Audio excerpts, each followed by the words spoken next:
السلام علیکم ورحمۃ اللہ وبرکاتہ۔ اعوذ باللہ من الشیطان الرجیم، بسم اللہ الرحمن الرحیم۔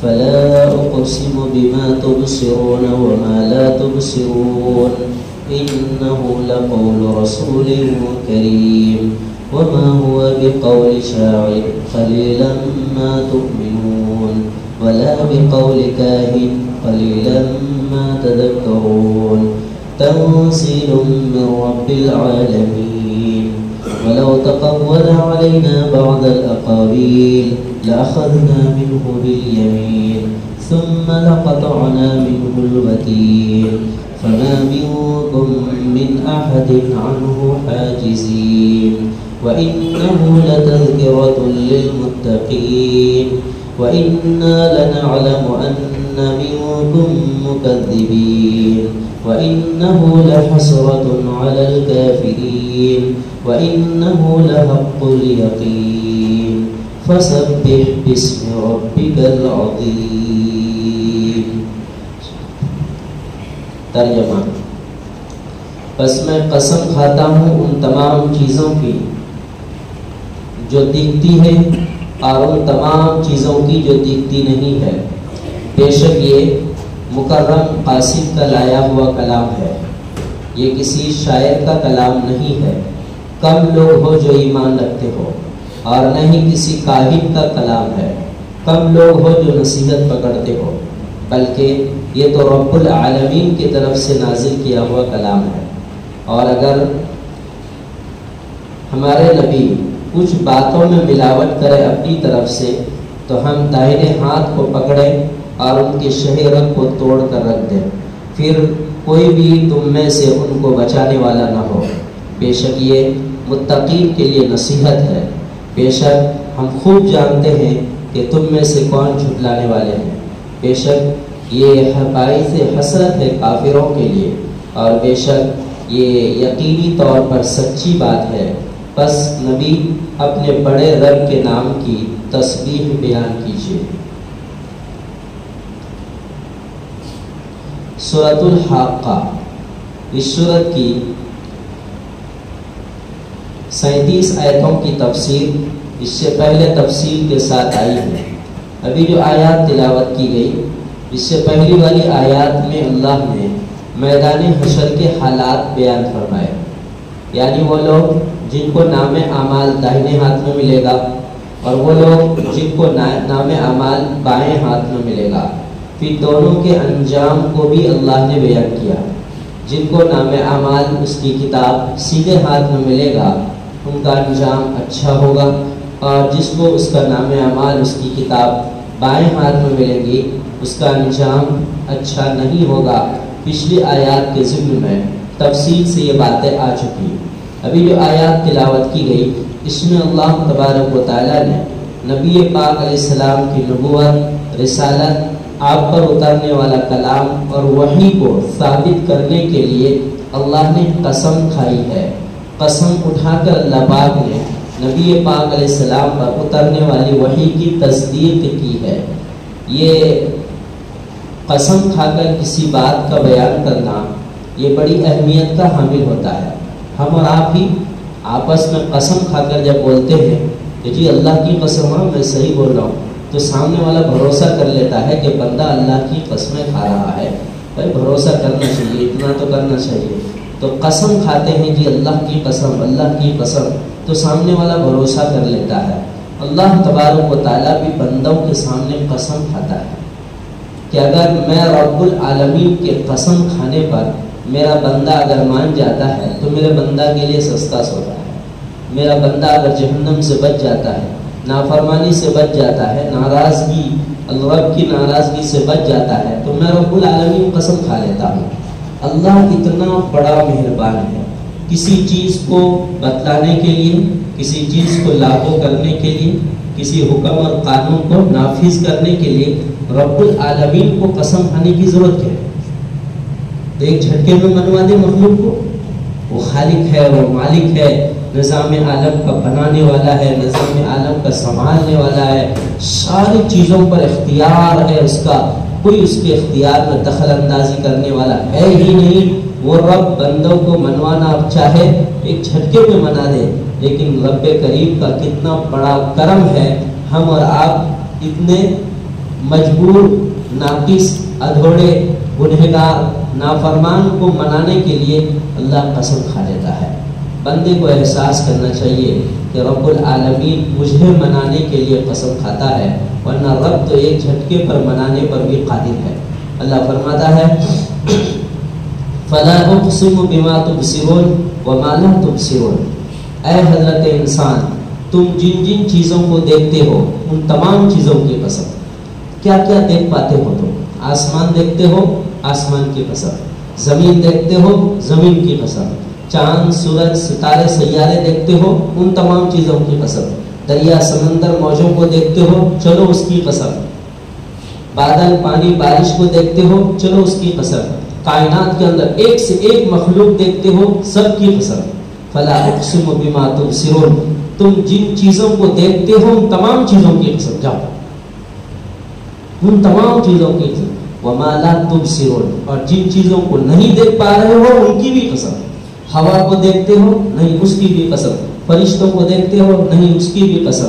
آسمان کے اوپر کیا ہے دیکھتے ہو، نہیں، اس کی بھی قسم۔ زمین کے نیچے کیا ہے دیکھتے ہو، اس کی بھی قسم۔ سمندر کے تہ میں کیا ہے دیکھتے ہو، نہیں، اس کی بھی قسم۔ جن چیزوں کو تم دیکھ نہیں پاتے ہو ان تمام چیزوں کی بھی قسم۔ ملا جلا کر یہ ہے کائنات کی تمام چیزوں کی قسم، چاہے وہ ہمیں نظر آئے یا نظر نہ آئے، تمام چیزوں کی قسم کھا کر، یہ تو اللہ کی قسم ہے۔ اللہ مخلوق کی قسم کھائے، اللہ کے لیے کوئی قانون نہیں۔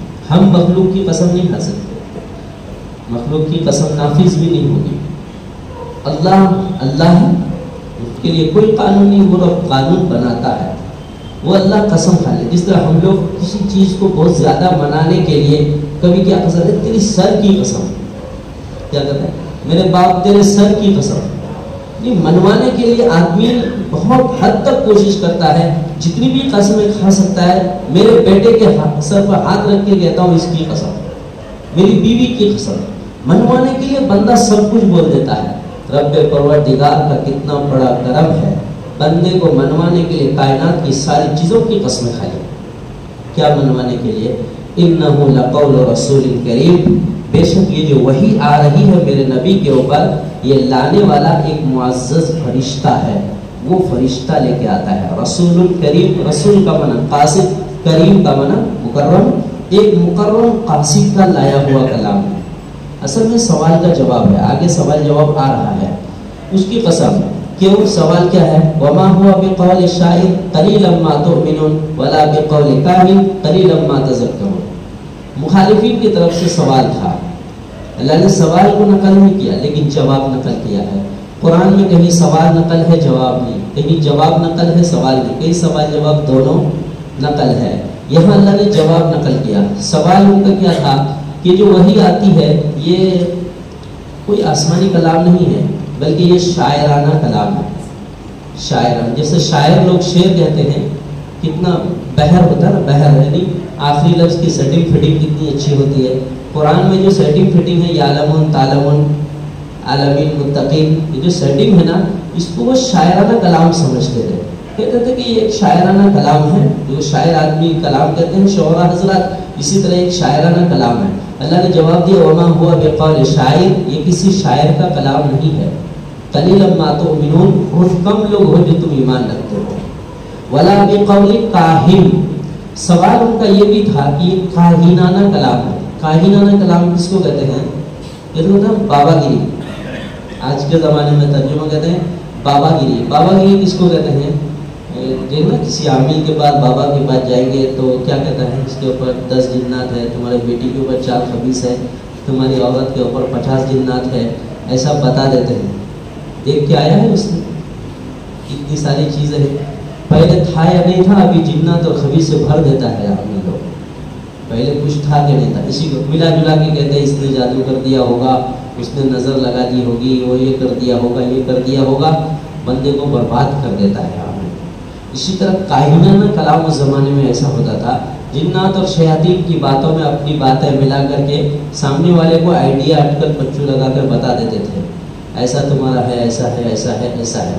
قرآن کریم چونکہ غیب کی خبریں دیتا تھا، چونکہ قرآن وہی ہے، غیب کی خبریں دیتا تھا، یہ ہوگا، یہ ہوگا، یہ ہوگا، آسمان ٹوٹے گا، زمین ٹوٹے گی، پہاڑ اڑے گا، پچھلے زمانوں کے قصے اور کہانیاں تاریخ بھی بیان کرتا ہے، آدم علیہ السلام سے لے کر عیسیٰ علیہ السلام تک سارے واقعات سچے بیان کرتا ہے۔ لوگ کہتے ہیں یہ کوئی آسمانی عثمانی کلام نہیں ہے، بلکہ یہ کاہنانہ کلام ہے، بابا گیری والا کلام ہے۔ اللہ نے جواب دیا ولا بقول کاہن، نہیں، یہ کسی کاہن کا بھی کلام نہیں ہے۔ قلیلا ما تذکرون، کم لوگ ہو جو میاں نصیحت حاصل کرتے ہو، بلکہ کیا ہے؟ تنزیل من رب العالمین، یہ تو رب العالمین کی طرف سے نازل کیا ہوا کلام ہے، نہ کسی شاعر کا کلام ہے، نہ کسی کاہن کا کلام ہے، بلکہ رب العالمین کی طرف سے نازل کیا ہوا کلام ہے۔ یہاں تک اللہ پاک نے قسم کھا کر یہ باتیں بتائی، تم ان تمام چیزوں کی قسم جس کو تم دیکھتے ہو، ان تمام چیزوں کی قسم جس کو تم نہیں دیکھتے ہو، یہ جو وحی ہے یہ ایک مکرم فرشتہ جبریل علیہ السلام کا لایا ہوا کلام ہے، کسی شاعر کا کلام نہیں ہے، کسی کاہن کا کلام نہیں ہے، بلکہ یہ رب العالمین کی طرف سے کلام ہے۔ سمجھو اس بات کو، اللہ کو قسم کھا کے کہتا ہوں، جو کہتا ہوں وہ صحیح ہے۔ اللہ کا احسان ہے کہ ہم مانتے ہیں، تو ان کے لیے ہے جو نہیں مانتے ہیں۔ اللہ کا بڑا کرم ہے کہ رب العالمین آپ نے جیسا ارشاد فرمایا ہم ویسے ہی ایمان رکھتے ہیں۔ یقیناً یہ آسمانی کلام ہے، یقیناً اللہ کی طرف سے ہے، یقیناً جبریل علیہ السلام لے کر آئے، یقیناً قلب اطہر حضور صلی اللہ علیہ وسلم پر نازل ہوا کلام ہے، یقیناً اس کلام میں کوئی ملاوٹ نہیں ہے۔ آگے اللہ فرماتا ہے تم کو شکوک و شبہات کیوں ہو رہا ہے؟ تم مانتے کیوں نہیں ہو کہ یہ آسمانی کلام ہے؟ کیوں نہیں مانتے ہو کہ یہ آسمانی کلام ہے؟ اچھا، ان کا خیال یہ بھی تھا حضور پاک علیہ السلام کے تعلق سے کہ ان کو کوئی سکھانے آتا ہے استاد۔ آیت کریمہ کی کچھ کہیں پر تفسیر کے ضمن میں اس کا میں نے شان نزول میں بیان کیا تھا۔ ان کا خیال یہ ہے کہ یہ کسی کوئی سکھانے آتا ہے، یہ رات کو بیٹھ کر یعلمون تعلمون کی سیٹنگ لگاتے ہیں، صبح اٹھ کر کہہ دیتے ہیں کہ یہ آسمانی کلام۔ تو نبی پاک علیہ السلام پر الزام لگاتے تھے کہ یہ آپ کا اپنی طرف سے بنایا ہوا کلام ہے۔ تبھی تو قرآن کریم میں دوسری جگہ انہوں نے ایک چیلنج کیا تھا، اللہ نے اس چیلنج کو نقل کیا ہے، وَلَوْ تَقَوَّلَ عَلَيْنَا بَعْضَ الْأَقَاوِيلِ، یہ تو یہیں پر ہے۔ وہاں ان کا کہنا یہ ہے کہ لَوْ نَشَاءُ لَقُلْنَا مِثْلَ هَذَا، اگر ہم چاہیں تو اس طرح کا کلام ہم بھی پیش کر سکتے ہیں، کیا مشکل ہے؟ قرآن کی آیت ہے یہ، لَوْ نَشَاءُ لَقُلْنَا مِثْلَ هَذَا، اگر ہم چاہیں تو اس طرح کا کلام ہم بھی پیش کر سکتے ہیں۔ اللہ نے قرآن میں کئی جگہ چیلنج کیا، ٹھیک ہے تم بھی پیش کرو، ٹھیک ہے 10 سورت پیش کرو، ٹھیک ہے 1 سورت پیش کرو، ٹھیک ہے 1 آیت پیش کرو، مگر پیش کر سکے؟ پیش نہیں کر سکے۔ اپنی اپنی جگہ ہے، قرآن میں چیلنج موجود ہے، مگر وہ پیش نہیں کر سکے۔ تو ان کی سوچ یہی تھی کہ یہ عالم تعلمون کی سیٹنگ لگاتے ہیں، رات کو دن کو کہہ دیتے ہیں صبح اٹھ کر کہ یہ آسمانی کلام ہے۔ تو اللہ پاک نے پھر یقین دلانے کے لیے یہ بات عرض کی۔ دیکھیے نبی ہے، نبی کی شان کتنی اونچی ہے، اور آخری پیغمبر اللہ کے کتنے محبوب ہیں، اتنے محبوب ہے کہ کبھی کبھی رب پروردگار بھی اپنے محبوب کی محنت اور محبوب کے طرز کو دیکھ کر رحم کھا جاتے تھے اور پھر اپنے نبی کو سمجھانے لگتے تھے۔ یہ اتنے محبوب پیغمبر ہیں اللہ کے، لیکن اس کے باوجود سامنے والے کو یقین دلانے کے لیے نبی کے ساتھ اللہ نے کتنا سخت کلام کیا۔ یہ ایسے ہی ہے جس طرح اپنے بچے کو سمجھانے کے لیے، دوسرے کو اطمینان دلانے کے لیے اپنے بچے کو کیا کیا نہیں بول دیتا ہے، دوسرے کو اطمینان دلانے کے لیے تاکہ کوئی یہ لفڑا نہ ہو جائے، کوئی حادثہ نہ ہو جائے، کوئی غلط فہمی نہ ہو جائے، تو دوسرے کو اطمینان دلانے کے لیے اپنے کو پھٹکارتے ہیں۔ ایسے ہی رب پروردگار مخالفین کو اطمینان دلانے کے لیے اپنے پیارے پیغمبر کو کتنا زبردست ڈانٹا ہے۔ اللہ فرماتا ہے وَلَوْ تَقَوَّلَ عَلَيْنَا بَعْضَ الْأَقَاوِيلِ لَأَخَذْنَا مِنْهُ بِالْيَمِينِ ثُمَّ لَقَطَعْنَا مِنْهُ الْوَتِينَ۔ اس کا ترجمہ کیا ہے؟ کیوں نہیں مانتے ہو تم یہاں؟ کیوں نہیں یقین آ رہا تم کو یہ کہ آسمانی کلام ہے؟ بار بار کہتے ہو شاعرانہ کلام ہے، کاہنانہ کلام ہے، یعلمون تعلمون کی سیٹنگ لگاتے ہیں۔ یاد رکھو میرے نبی کا اپنا کلام نہیں ہے یہ۔ اگر میرے نبی میری باتیں جو میں نازل کرتا ہوں جبریل کے ذریعے سے، اگر ان باتوں میں تھوڑی بھی ملاوٹ کریں گے نا تو میں ان کے سیدھے ہاتھ کو مضبوطی سے پکڑوں گا اور شہر کو توڑ کے رکھ دوں گا۔ کس کو ڈانٹ رہے ہیں؟ ان کو یقین دلانے کے لیے محبوب رب العالمین پیغمبر کو اللہ پاک خود ڈانٹ رہے ہیں. اللہ فرماتا ہے وَلَوْ تَقَبَّلَ عَلَيْنَا بَعْضَ الْأَقَاوِلِ، اگر تقبل علینا ہمارے اوپر تھوڑی بھی ملاوٹ کر دے بعض اقاویل بعض قول لأخذنا منه باليمين، تو میں ان کے سیدھے ہاتھ کو پکڑوں گا. لقطعنا منه الوتين، شہرک کو توڑ کے رکھ دوں گا. شہرک کس کو کہتے ہیں؟ اس کے ایک رگ ہے جس کا تعلق دل سے لے کر رگے دل، دو ترجمہ لکھا ہے میں نے نقل کیا ہے. دل سے لے کر یہاں تک اس کا کانٹیکٹ ہوتا ہے، اس لیے جب ذبح کرتے ہیں نا وہ نس جو ہی کٹ گئی فوراً دل کا دھڑکن بند ہو جاتا ہے. تو دل اور یہاں پر رگے یہاں تک شہرک تک یہاں تک اس ایک رگ کی، تو یہ رگ کا کنیکشن ہے. یہاں ٹوٹا تو یہاں بند ہو جائے گا، یہاں ٹوٹا تو یہاں بند ہو جائے گا. اللہ کیا فرماتا ہے میرے نبی کو میں جان سے ماروں گا اگر اپنی طرف سے کوئی. اب تو یقین کرو، اور اس سے زیادہ بھاری اب کیا بتاؤں. اللہ فرماتا ہے وَلَوْ تَقَبَّلَ عَلَيْنَا بَعْضَ الْأَقَاوِلِ. قرآن کریم میں دیکھیں کہ جگہ جگہ اللہ پاک نے پیغمبروں کے تعلق سے اس طرح کا کلام ارشاد فرمایا. حضور پاک علیہ السلام کے تعلق سے بھی سورہ بقرہ میں اللہ پاک نے ایک بات ارشاد فرمائی ہے قبلے کے تعلق سے. وَلَئِنِ اتَّبَعْتَ أَهْوَاءَهُمْ مِنْ بَعْدِ مَا جَاءَكَ مِنَ الْعِلْمِ. نبی جی علم آ گیا ہے آپ کے پاس، اس کے بعد بھی اگر آپ ان لوگوں کی خواہشات کی ذرہ برابر بھی اگر پیروی کریں گے اِنَّكَ إِذًا لَمِنَ الظَّالِمِينَ، تو آپ ظالم ہو جائیں گے، ظالموں میں آپ کا شمار ہو جائے گا. نبی کو دھمکی ہو رہی اگر ان کی خواہشات کی ذرہ برابر بھی آپ اتباع کریں گے تو بے شک آپ ظالموں میں شمار ہو جائیں گے. عیسیٰ علیہ السلام کے متعلق اللہ پاک نے نقل کیا ہے آخرت میں عیسیٰ علیہ السلام کے ساتھ کتنی سختی کے ساتھ اللہ کلام فرمائے گا. اور عیسیٰ علیہ السلام اللہ کے کتنے محبوب پیغمبر، اللہ کے کلمے سے پیدا ہوئے، انسانی سسٹم سے پیدا نہیں ہوئے. پھر اللہ پاک نے آپ کو بچا کر آسمان میں اٹھا کر محفوظ رکھا ہے. کتنے پیارے ہیرے پیغمبر ہیں، مگر اس کے باوجود دنیا میں لوگوں نے عیسیٰ علیہ السلام اور ان کی ماں کو لوگوں نے خدا بنا لیا. حشر کے میدان میں اللہ آواز دے کے ان کو عدالت میں بلائے گا. قرآن کریم کی آیت ہے سورہ مائدہ کی 116 نمبر آیت میں اللہ نے اس منظر کو بیان کیا ہے. یا عیسیٰ ابن مریم اانت قلت للناس اتخذونی و امی الہین من دون اللہ.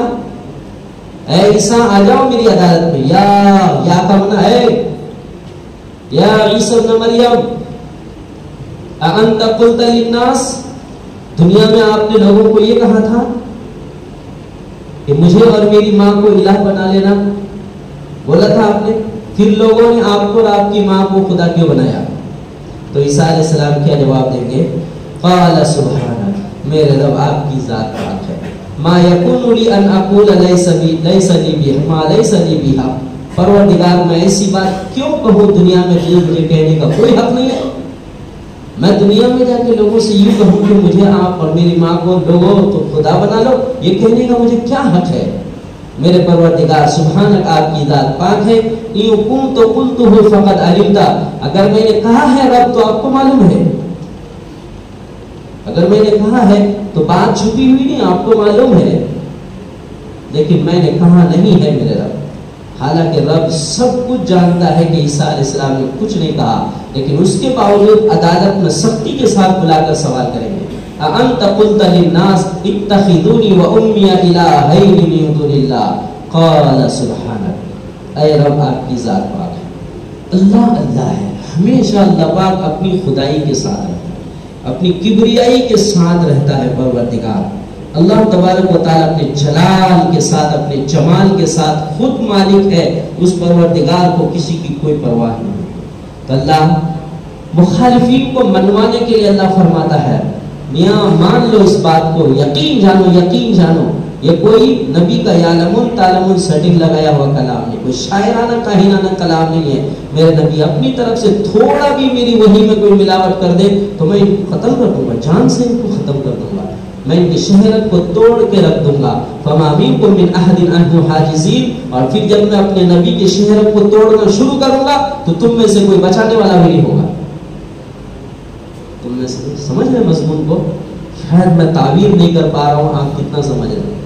تم میں سے کوئی بچانے والا نہیں ہوگا، میں ایسا پکڑوں گا. اللہ فرماتا ہے